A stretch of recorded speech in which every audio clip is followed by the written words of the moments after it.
deixo aqui a recomendação de 3 livros a respeito desse assunto, livros que são confiáveis e estão dentro da linha daquilo que a gente vai falar, e livros que também utilizei para a preparação desse estudo. Então, um livro aqui do Jay Adams. Esse aqui é um pouquinho mais difícil de encontrar, dependendo da edição aí, ele pode estar esgotado, mas você consegue sim aí procurando na internet. Tem esse outro também aqui do Jim Neuheiser, eu não sei se essa é a pronúncia certa do nome dele, mas da editora Vida Nova. E aqui um clássico do Joe Owen, né, um puritano da velha guarda, e ele trata também desse assunto sobre casamento e divórcio. Então nós vamos orar, vamos falar com o Senhor e pedir ao Senhor a sua direção, a sua bênção sobre nosso momento de estudo e reflexão da palavra dele. Santíssimo Senhor, mais uma vez, Pai, nos achegamos a Ti. Pedimos, Senhor, que nos ajude a entendermos e vermos o casamento à luz da aliança que temos com o Teu Filho Jesus Cristo. Que o Senhor nos ilumine, Pai. E acima de tudo, que o Senhor abençoe a cada um aqui. Aqueles que são casados, aqueles que ainda irão casar-se, para que de fato possamos visar a glória de Cristo nos nossos relacionamentos, e especificamente no nosso casamento. Pedimos isso, Pai, confiados na graça do Teu Filho Jesus Cristo. Amém. Amém. Meus irmãos, deve ficar claro para nós que o casamento, ele é constituído por Deus para que ele seja um reflexo da aliança de Cristo com a igreja. E aqui deve ficar claro para a gente que Deus instituiu então o casamento. O casamento, diferente do que muitos dizem por aí, ele não é uma instituição ou uma criação da cultura humana. Embora, obviamente, o casamento ou as cerimônias de casamento, ou como eles se realizam, ele contém aspectos culturais.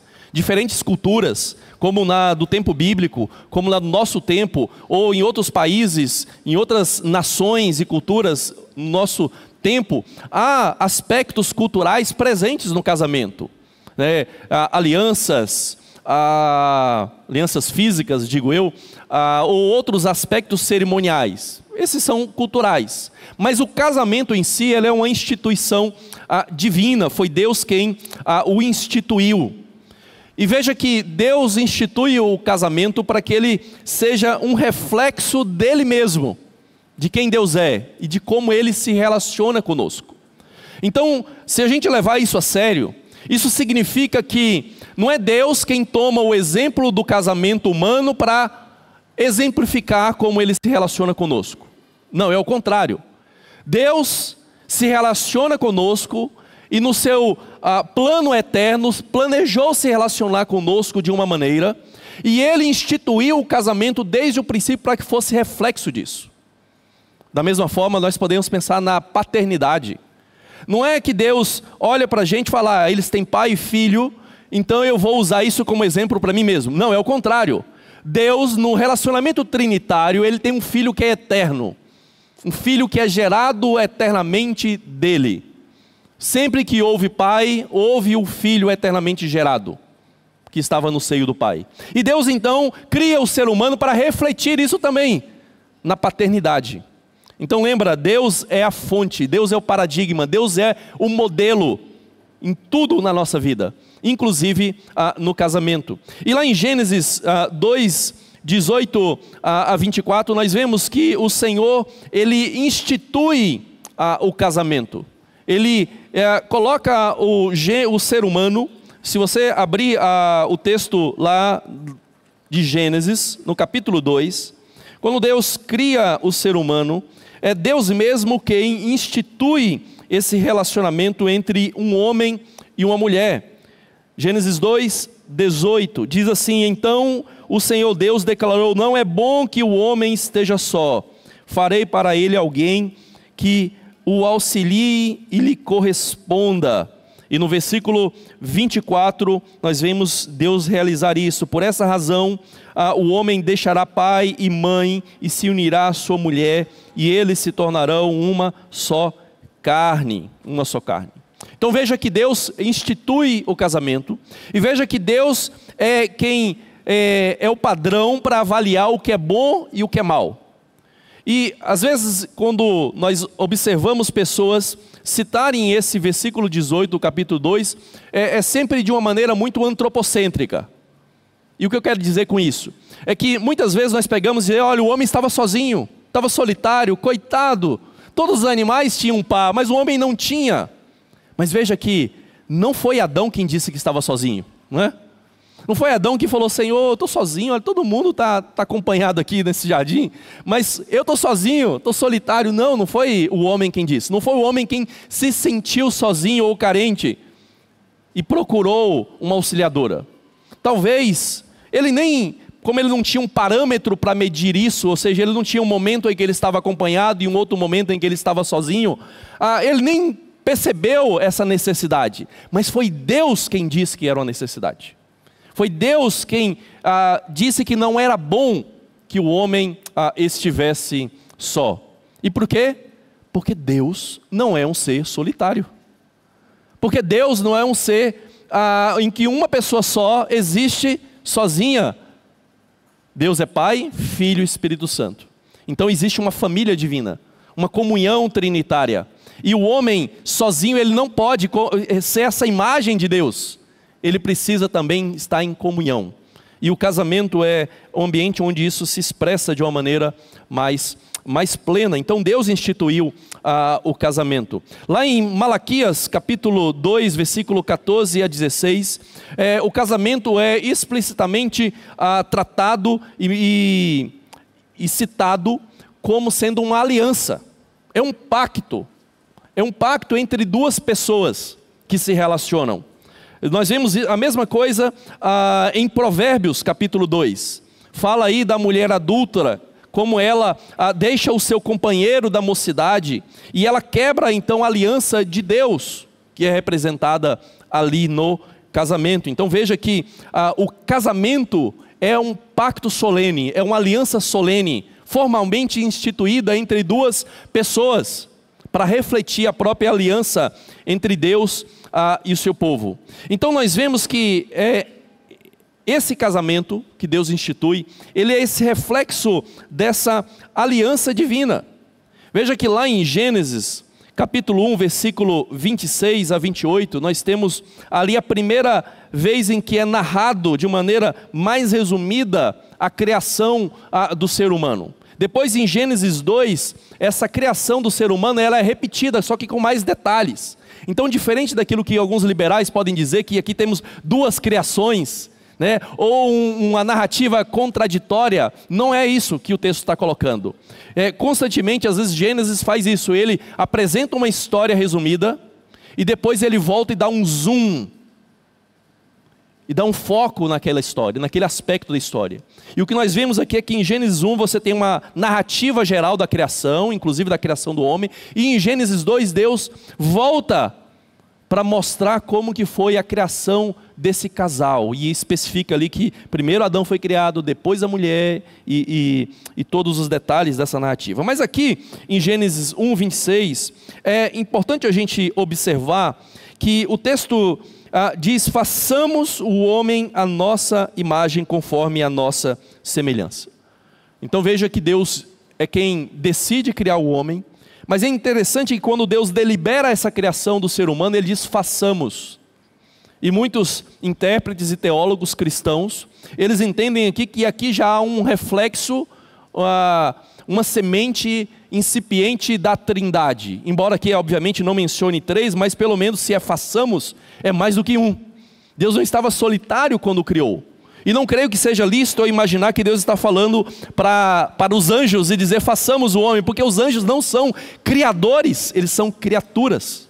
E a Bíblia jamais diz que nós somos imagem dos anjos, nós somos imagem de Deus. Então Deus delibera no seu conselho divino a criação do ser humano. E o que eu quero chamar a atenção é que o versículo 27, ele é uma poesia hebraica, e ele está escrito em hebraico de uma maneira em que há um paralelismo de ideias.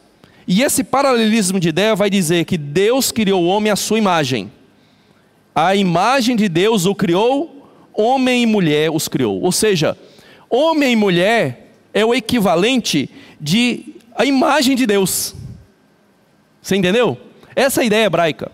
Homem e mulher constituem a imagem de Deus. Ou seja, o homem sozinho, solitário, ele não reflete plenamente o aspecto comunitário da divindade de Deus. Então é por isso que Deus diz lá no início, não é bom que o homem esteja só. Não é meramente pensando na solidão humana, mas é primariamente pensando no aspecto de que sozinho jamais a humanidade refletirá a imagem de Deus. Então, o relacionamento ele é criado para espelhar a imagem do Senhor. Nós vemos isso quando o apóstolo Paulo deixa claramente lá em Efésios, e diz que o casamento é um mistério. Um mistério. E o mistério para Paulo é que o casamento revela o relacionamento de Cristo e da igreja. Como que Cristo, Deus, que se fez homem, se relaciona com o seu povo e se torna um só com o seu povo. Nós vemos que as escrituras constantemente nos falam da união com Cristo. O que isso significa? Que nós temos uma união misteriosa, mística com Cristo, de maneira que somos um com Ele. A igreja, quando é perseguida em Atos dos Apóstolos, é equivalente a perseguir o próprio Cristo. É o que Jesus disse para Saulo antes dele se tornar apóstolo: Saulo, Saulo, por que me persegues? Mas ele estava perseguindo a igreja, sim, mas perseguir a igreja é perseguir a Cristo, porque Cristo é um com a sua igreja. Nós temos uma união espiritual, mística, misteriosa com Ele, de maneira que somos um, somos o seu corpo. E isso é colocado em relação também ao casamento, o relacionamento entre um homem e uma mulher. Nós vemos em Isaías 54:5, Deus usar então essa imagem do casamento para falar do seu relacionamento com o seu povo. Ele vai dizer que o Criador é o seu marido em relação a Israel. Em Jeremias 31, nós vamos ver que Israel quebra a aliança com Deus, que é o marido fiel. Então Deus repreende Israel, dizendo que Israel quebrou a sua aliança, tendo sido ele um marido fiel e leal para com a sua esposa.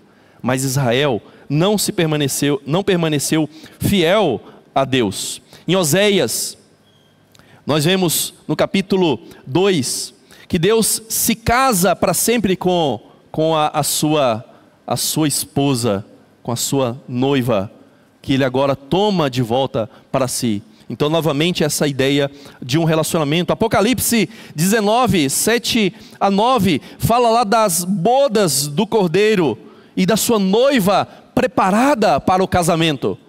Então, nós devemos observar, queridos, que o casamento de fato, ele foi instituído divinamente para refletir o próprio relacionamento de Deus, por meio do seu Filho Jesus Cristo, com o seu povo eleito, com o seu povo escolhido. Assim como um marido naquele tempo passado, ele escolhia a sua pretendida, assim também Deus escolheu um povo. Escolheu se relacionar com esse povo, se casar com esse povo e ser leal e fiel a esse povo na sua aliança. E o relacionamento, então, entre um homem e uma mulher reflete esse relacionamento da própria divindade conosco.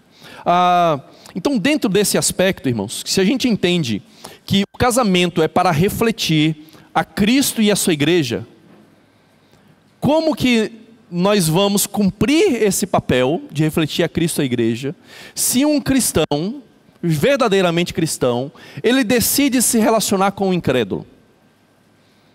Pensa na sublimidade do que é o casamento, que não é meramente para você se satisfazer, realizar os seus desejos, os seus prazeres. Não, é para refletir a Cristo e a igreja. Agora, se você se casa com um incrédulo, como é que você vai conseguir viver com base nesse ideal? Vamos ser sinceros, já entre crentes já é difícil, não é? Ou alguém aqui já espelha perfeitamente Cristo e a igreja? A gente costuma dizer, né? Espelhar a igreja até que é fácil, né? Difícil é espelhar Cristo. Não conseguimos fazer isso de maneira perfeita, Mas pela graça do Senhor conseguimos paulatinamente, com os conselhos da sua palavra, do povo de Deus, do auxílio, como o pastor Jesus disse, do povo de Deus, ir aprendendo à medida que caminhamos juntos. Mas se você se casa com um incrédulo, o incrédulo não vai estar debaixo desse jugo. O incrédulo não vai ter isso como um padrão. O incrédulo, ele quer se casar para ele não ficar sozinho meramente, ou para ele realizar os seus desejos, os seus prazeres sexuais, ou outras coisas mais, quem sabe. Então o fato é que, se o relacionamento tem toda essa amplitude espiritual, então um crente não deve se casar com um incrédulo. Você vê isso desde o exemplo de Abraão, quando ainda não há nenhuma lei instituída a respeito disso, que Abraão toma o cuidado de não tomar uma esposa para Isaque das filhas de Canaã, porque ele sabia que aquele povo não era temente ao Senhor. E veja que naquele contexto ainda nem há um povo instituído do Senhor, exceto ali através de Abraão e algumas pessoas dispersas que têm uma tradição ou algum costume de adoração do Deus verdadeiro, mas não de uma maneira clara como depois vai ficar através da constituição do povo de Israel.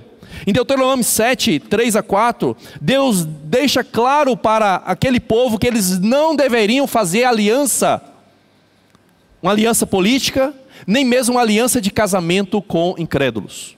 E a justificativa de Deus é porque eles desviariam o coração dos filhos de Israel para outros deuses. Então, aquela aliança com pessoas pagãs iria influenciar o povo de Deus negativamente. Nós vemos em Êxodo da mesma forma, Deus falando contra a aliança, contra casamento com pessoas idólatras das nações, aqueles que não tinham o Deus de Israel como o Deus verdadeiro.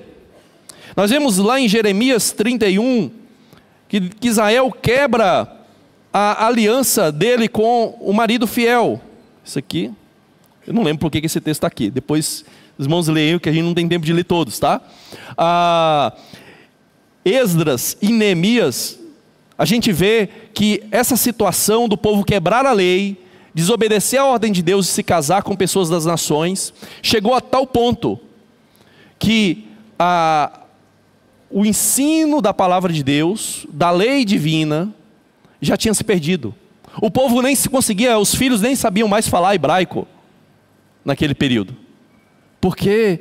Porque eles já estavam misturados com outras nações, ao ponto então de eles pegarem aquelas pessoas que estavam casadas com mulheres incrédulas e ordenarem que eles mandassem essas esposas embora com seus filhos. Então veja, aqui até um problema, né? Paulo vai dizer que o marido crente não deve, ou a esposa crente não deve se separar do incrédulo, mas aqui o que acontece é isso. Aí vamos ter as discussões, será que eles agiram errado? Ou aquela situação específica, naquele contexto, naquela gravidade toda, e todas as consequências realmente não exigiam um remédio bem amargo de mandar embora as esposas com os seus filhos pagãos? Pode ser o caso.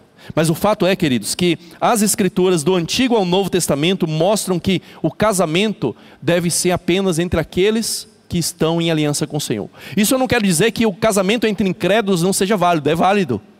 É válido. Ele é casamento também, porque Deus instituiu o casamento para o gênero humano, e não apenas para crentes. Mas o fato é que o crente, sabendo que agora essa humanidade está dividida entre duas linhagens, entre duas sementes, a semente da mulher e a semente do maligno, da serpente, nós não podemos agora nos relacionar em casamento, em aliança com incrédulos. É o que o apóstolo Paulo diz em 1 Coríntios 7,39, ele diz que a viúva, ela pode se casar, contanto que seja no Senhor.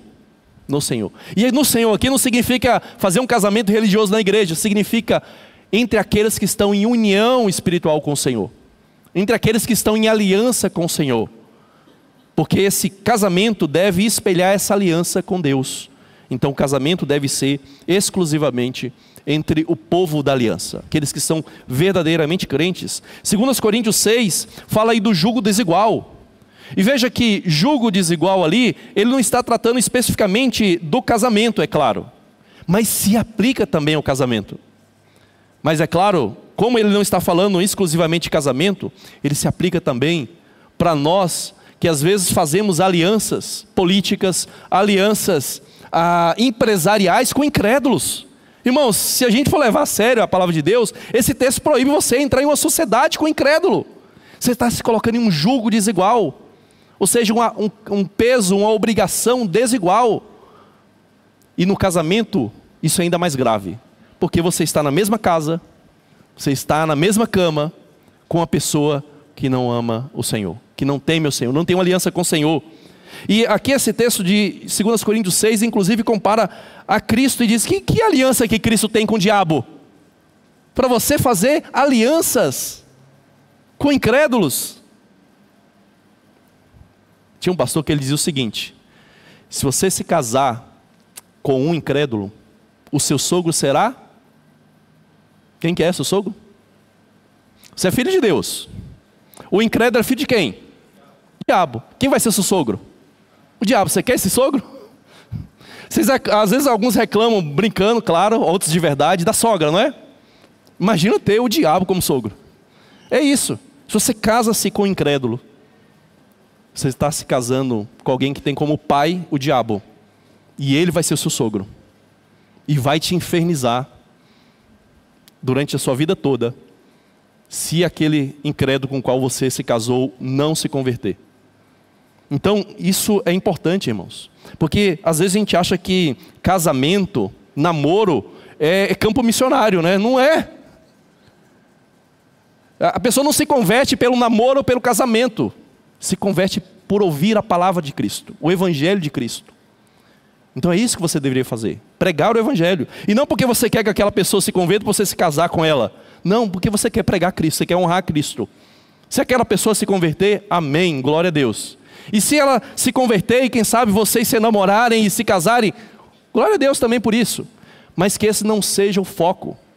Há grandes problemas, o pastor Jailson sempre fala, né, que quando um crente se casa com um incrédulo, ele gera um monte de confusão na igreja. Primeiro que a gente da igreja não sabe se aquela pessoa se converteu de verdade ou ela está fingindo, não é? Segundo que a própria pessoa, ela vai ficar em crise. Será que eu estou vindo sinceramente ou não? E às vezes você que se casou com um incrédulo e ele se converteu depois, você também vai ficar, será que ele realmente é fiel ao Senhor? Está fazendo isso pelo Senhor? Então veja que é um problema sério você se casar com um incrédulo. E gera essa grande confusão. Então veja, irmãos, que o casamento ele é instituído por Deus, para que o povo dele reflita o próprio relacionamento dele com o seu povo, Israel e a igreja. Então nós precisamos entender isso, porque se não entendermos, nós vamos falhar tremendamente na missão que Deus nos dá. O Jay Adams, ele diz o seguinte: se houver uma fundamental ignorância quanto aos ensinamentos de Deus sobre o casamento, então não será de admirar que o que ele diz sobre divórcio e novo casamento seja mal compreendido. Então, se a gente não entender a seriedade do que é um casamento, a gente não vai entender o que a Bíblia fala sobre divórcio e sobre a possibilidade de um novo casamento. E aqui é a segunda parte do nosso estudo, né? O adultério e divórcio, a triste ruptura da aliança. Irmãos, a gente precisa entender que esse não foi o plano de Deus desde o início. E que todo divórcio, no final das contas, ele tem como fruto o pecado. Fruto o pecado.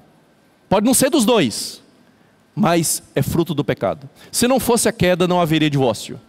E se não fosse o pecado de um dos cônjuges, ou geralmente é dos dois cônjuges, mesmo da parte que a gente tem como a mais inocente, aquela que não tomou a iniciativa, às vezes, do divórcio, ainda assim é causado pelo pecado.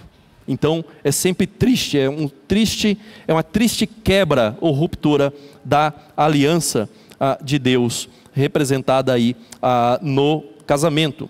E a gente precisa agora entender que há algumas dificuldades em relação ao divórcio na Bíblia. E isso não é novo, né? Desde lá do tempo de Jesus, haviam escolas rabínicas, a escola Bet Shammai, a casa de Shammai e a Hillel, em que eles debatiam em que casos era lícito ou não se divorciar.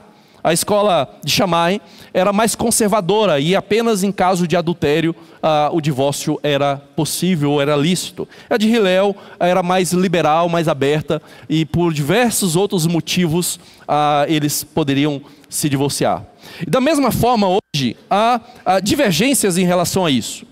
Então os reformados, tradicionalmente, isso está bem claro lá na Confissão de Fé de Westminster, entende que a Bíblia autoriza o divórcio apenas no caso de relações sexuais ilícitas, que acabam resultando em adultério, obviamente, ou na deserção da parte incrédula, quando o incrédulo abandona o casamento, abandona a casa, né? Mas há outros hoje, o John Piper, talvez um dos nomes que a gente conhece mais hoje, hoje no meio cristão e reformado. Jim Elliff tem um livro também sobre esse assunto, e há outros autores defendem que não existe possibilidade do divórcio. Não existe possibilidade do divórcio. Ou seja, mesmo em caso de adultério, não há possibilidade de divórcio. Então você vai ver isso do John Piper naquele livro Casamento Temporário. Não sei se é não lembro se é o último capítulo, mas é um dos últimos. Ele trata especificamente disso e defende, assim como esses outros, que quando Jesus diz que o marido ou esposa podem se divorciar, é apenas no caso em que houve um relacionamento sexual antes da consumação do casamento, porque o período do noivado era tratado em si como um casamento, mas demorava um certo tempo, depois do noivado, até que esse casamento se consumasse, houvesse de fato uma cerimônia, e houvesse de fato aí a esposa ir morar com o seu marido, né? Então muitos dessa linha defendem isso, que o casamento ele não pode ser dissolvido em hipótese alguma. Mas como eu estou mostrando aqui para vocês, isso é diferente da posição reformada e como nós entendemos aí com base em nossos símbolos de fé e como os próprios puritanos também trataram a questão. A gente vai falar isso logo adiante aqui. Então veja que Deus, ele abomina o divórcio, porque Deus não criou o divórcio. Deus não criou o ser humano para, de fato, passar por esse trauma do divórcio. E aqui em Mateus 5:31 e 32, veja que Jesus, ao ser interrogado pelos judeus a respeito de que se o homem poderia se divorciar da sua mulher por qualquer motivo, e é importante frisar isso, por qualquer motivo, porque essa era a escola de Hillel. Por qualquer motivo, a mulher queimou o arroz, pode mandar embora. A mulher ficou idosa, mais velha e não está tão bonita, atraente, manda embora, né? Incompatibilidade de gênero, manda embora, né? Nós somos incompatíveis, o nosso perfil não dá certo, pastor. Separava. E então eles foram até Jesus perguntar se podiam se separar por qualquer motivo. Jesus falou que não, né? Que não poderia por qualquer motivo. E Jesus deixa claro que é apenas no caso de relações sexuais ilícitas. E aí está aquele imbróglio lá que o John Piper e outros da linha dele seguem, né?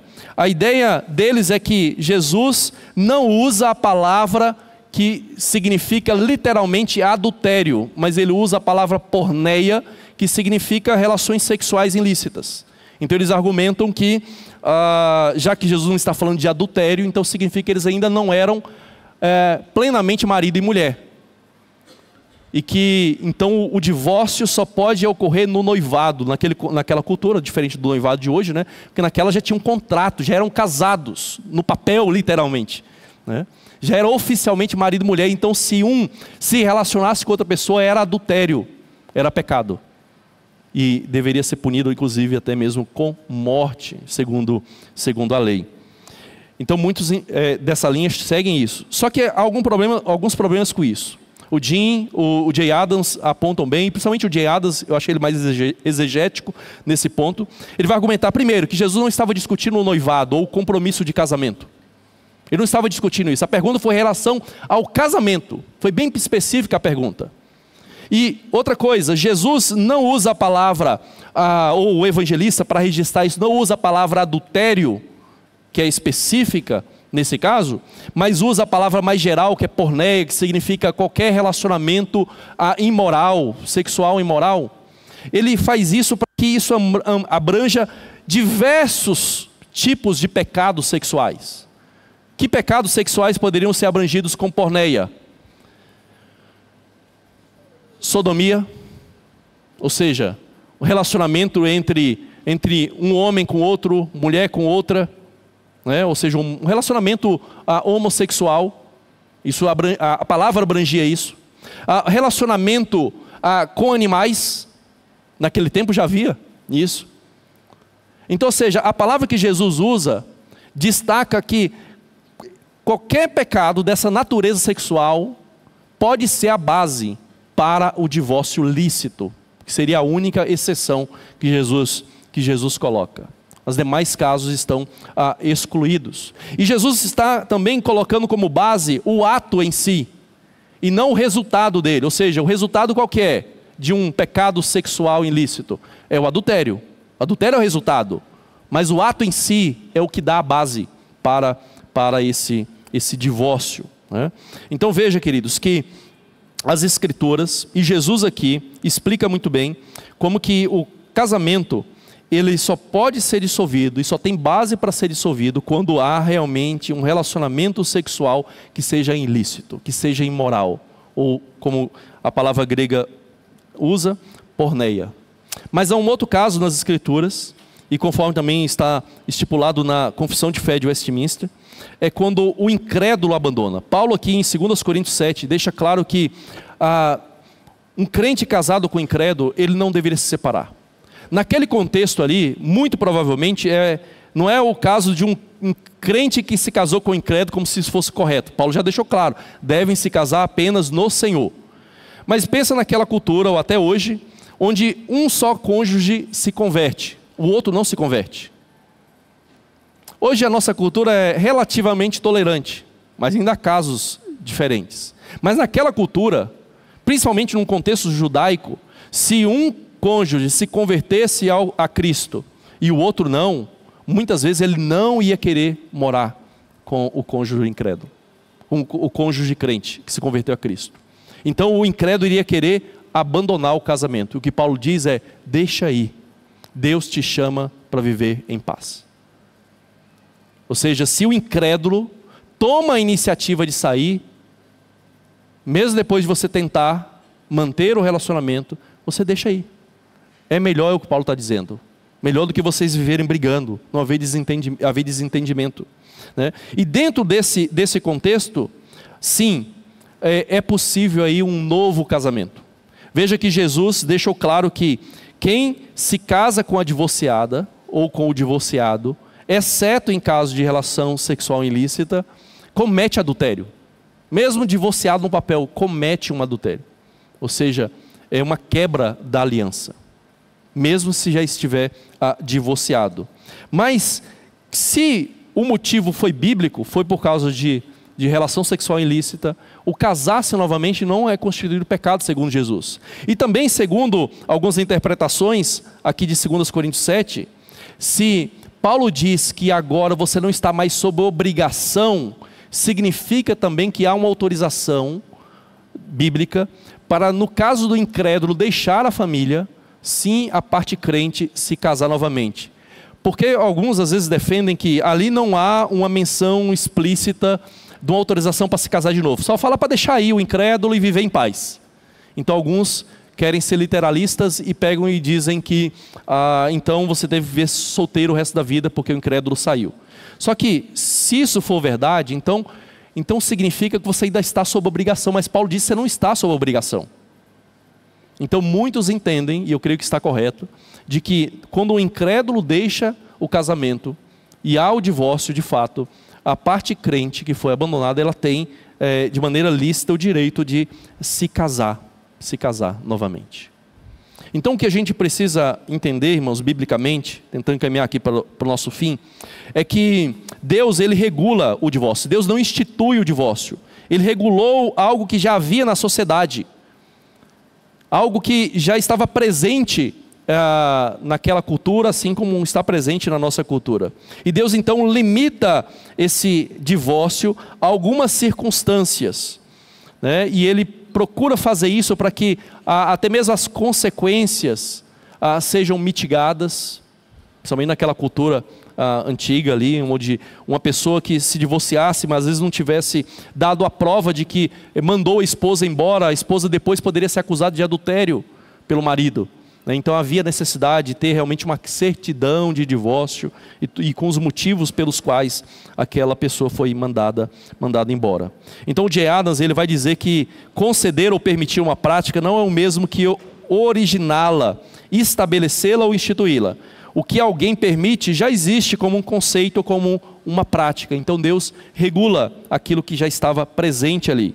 Só que o J. Adams vai além disso. Ele vai dizer, se Moisés permitiu o divórcio e o regulamentou, em vez de proibi-lo, jamais devemos alimentar a ideia de que Deus meramente tolera o divórcio.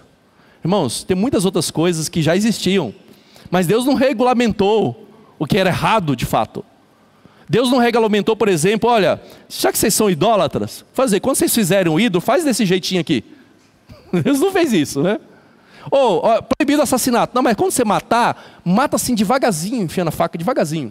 Não, Deus não regula isso.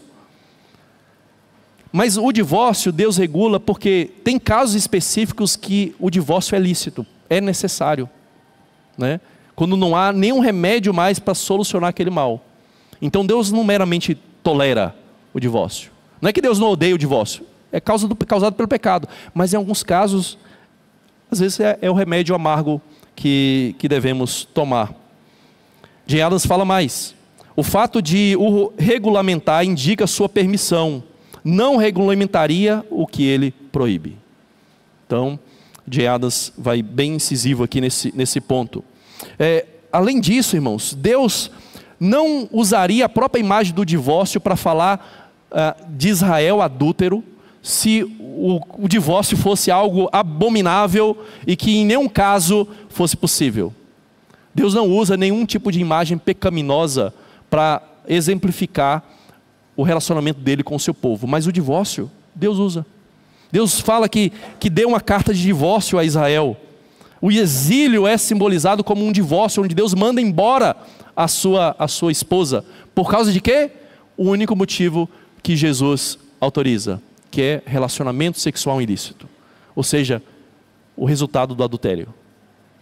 Então, por causa de Israel ter adorado outros deuses, ou seja, terem se relacionado com outros deuses, isso é um adultério para Deus. E a base de Deus mandar embora a sua mulher, a sua esposa, né?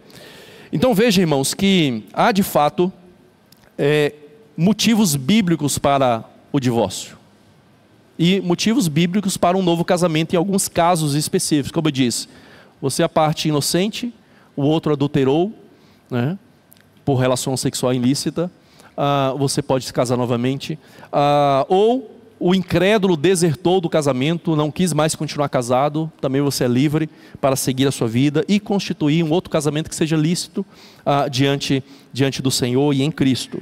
Mas veja, esse não é o melhor remédio, né, debaixo do Evangelho. O melhor remédio debaixo do Evangelho é a restauração, que vem como? Por meio do arrependimento e do perdão.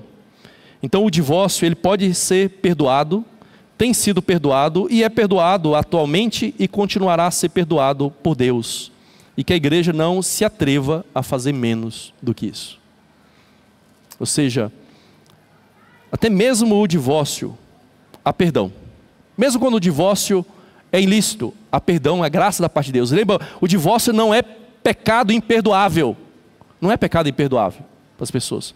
Divorciei, pequei gravemente contra o Senhor, significa que eu não tenho mais perdão, não tenho mais salvação, não. Porque tem o Evangelho.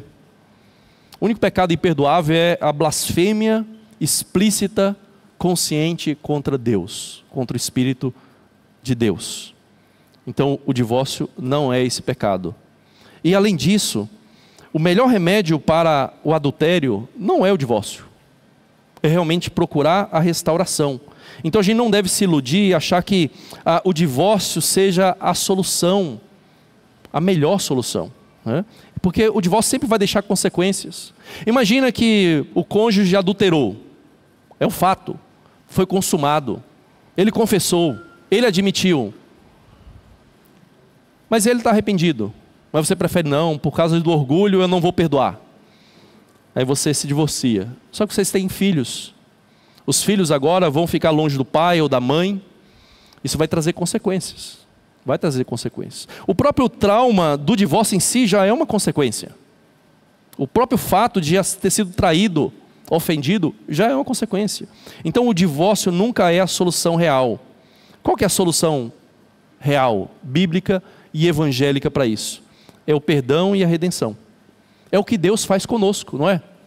Então, se nós somos chamados pelo Senhor para espelhar a Cristo, o seu relacionamento de aliança conosco no casamento, também na restauração. Também na restauração a gente deve espelhar o Evangelho. E como que o Evangelho nos chama ao arrependimento dos nossos atos pecaminosos, e como que o Evangelho nos chama para o perdão de Deus, e também para perdoarmos uns aos outros. Então veja que as Escrituras, em diferentes textos, Efésios, Colossenses, mostra como que o padrão de Cristo deve ser o nosso modelo. Assim como Ele nos perdoou, nós devemos perdoar também. 1 Coríntios 13, embora não fale ali especificamente de casamento, mas da igreja, ele vai dizer que o amor ele não guarda rancor, tudo sofre, tudo crê, tudo espera, tudo suporta.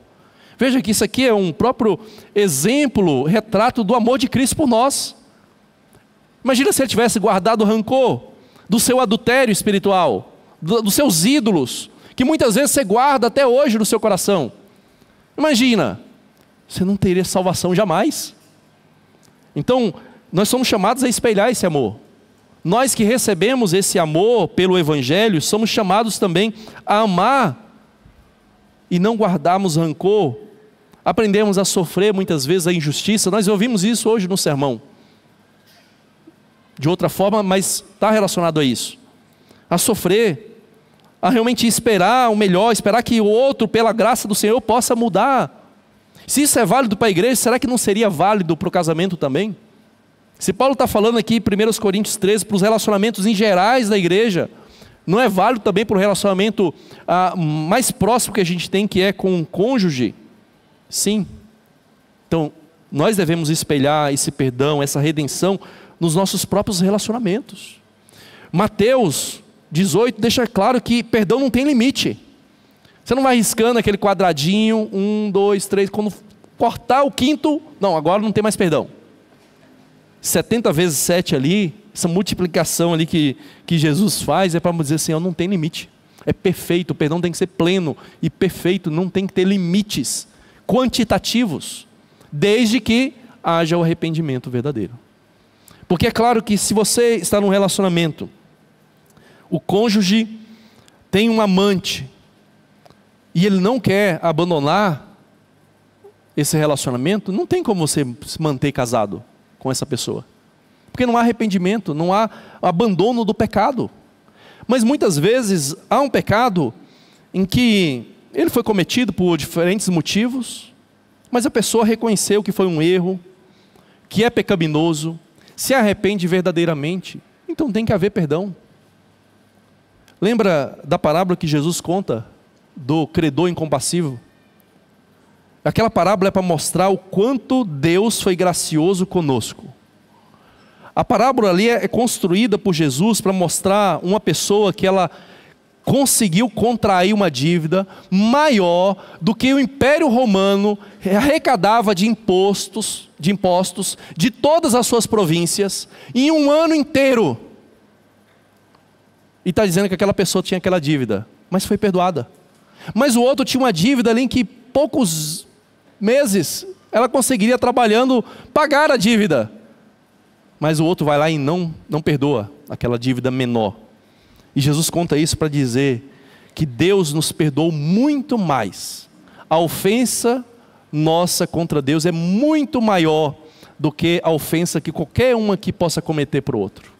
Porque Deus é eterno, infinito, perfeito. Nós somos finitos e pecadores. Então, a ofensa contra nós é coisa mínima, mínima.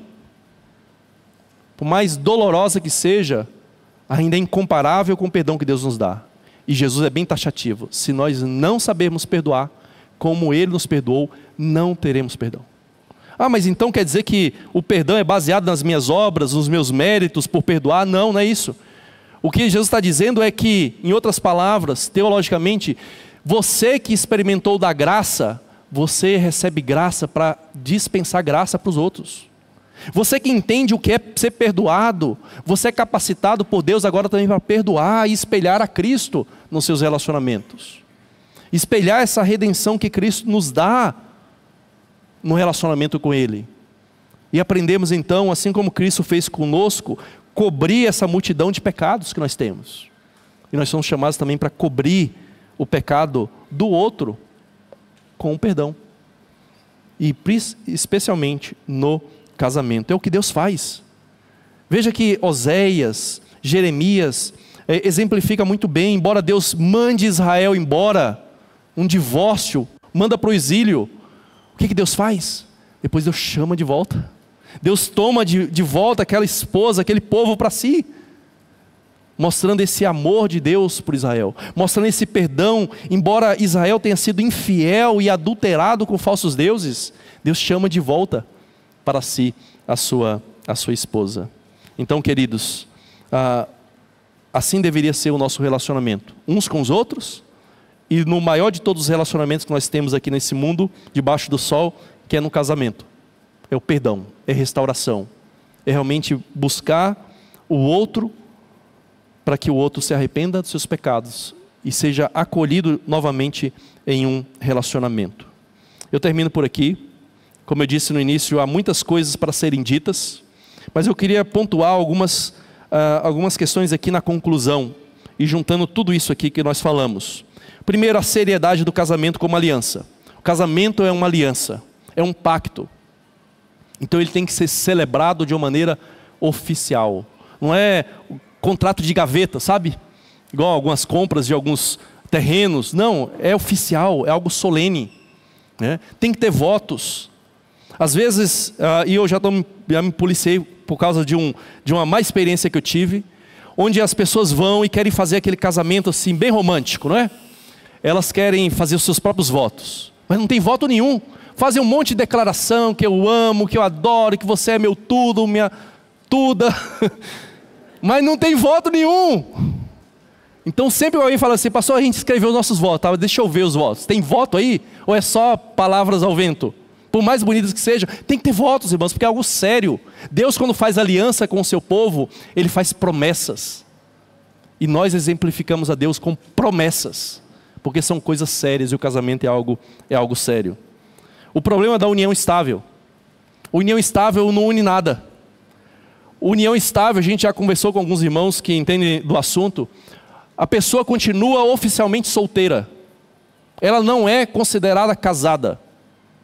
Então, união estável não é casamento. Por mais que a nossa sociedade coloque isso até para resguardar as partes envolvidas nessa sociedade, nesse relacionamento, ainda assim são tratados legalmente como solteiros. Então, não é algo aceitável entre o povo de Deus, exceto em um caso. E ainda a critério do conselho. A nossa igreja autoriza receber pessoas em união estável quando a parte convertida quer se casar, mas a parte incrédula não quer. Eles têm um relacionamento de fato que é a longo prazo, têm filhos, moram juntos, tem o testemunho das pessoas de fora que estão num relacionamento sério, mas o incrédulo ele não quer, ele não vê motivo para se casar, etc. Mas é diferente, como eu já vi, inclusive num local onde a gente se reunia numa congregação. O casal que deixava a gente se reunir lá, eles estavam em união estável e não queriam se casar. Já se diziam crentes, aceitavam, a gente usava lá para fazer os cultos da congregação. Foi lá onde eu comecei a pregar, mas eles não queriam se casar. Por quê? Porque eles iam perder os benefícios de pensão que tinham. Isso é pecaminoso. Porque você não leva a sério a seriedade dessa aliança com o povo de Deus. E o motivo aqui não é lícito. Veja, são dois que estão se dizendo crentes, e eles não querem se casar por motivos pecaminosos. Terceiro, o pecado do casamento com não crentes. A gente precisa entender isso, irmãos. Nós não fazemos casamento com não crentes. Nenhum dos pastores da aliança, e nem mesmo o conselho também não aceitaria se a gente quisesse, né? Embora a IPB autorize os pastores a critério próprio fazerem ou não esse casamento, é a posição pessoal nossa como pastores não fazer. E também do conselho não autorizar esse tipo de casamento. Então entenda isso. Entenda isso, você que talvez esteja pensando em se envolver com uma pessoa não crente, né? Outra coisa que a gente já conversou na igreja é a necessidade de aconselhamento pré-nupcial. Se você quer se casar, procure aconselhamento prévio, para que você entre consciente no relacionamento conjugal, né? Casamento com divorciado. Você vai se relacionar com a pessoa que é divorciada, procure a gente, porque cada caso é diferente, para a gente poder examinar e ver se não é uma situação pecaminosa de fato. Ok? Por último, não existe casado aos olhos de Deus. Tanto o Jay Adams, quanto o Elliot, eu esqueci o sobrenome dele. Eles vão deixar claro, essa ideia de casamento aos olhos de Deus não aparece em nenhum lugar do texto da Bíblia. Divorciado é divorciado. O fato de Deus considerar como adultério casar-se com um divorciado é outra questão, mas não significa que é casado aos olhos de Deus. Se divorciou e voltou, quer se relacionar novamente com aquela pessoa com quem divorciou, deve se casar novamente. Porque se fosse casado aos olhos de Deus, significa que uma pessoa divorciada ela pode ir lá na casa da outra e ter relacionamento, não é? Sexual. Não pode. É pecado. Você não está sob aliança. Você não está casado. Ok? Então é isso, queridos. Algumas perguntas? Estão batendo sinal ali, né? Vocês viram a missão que eu recebi de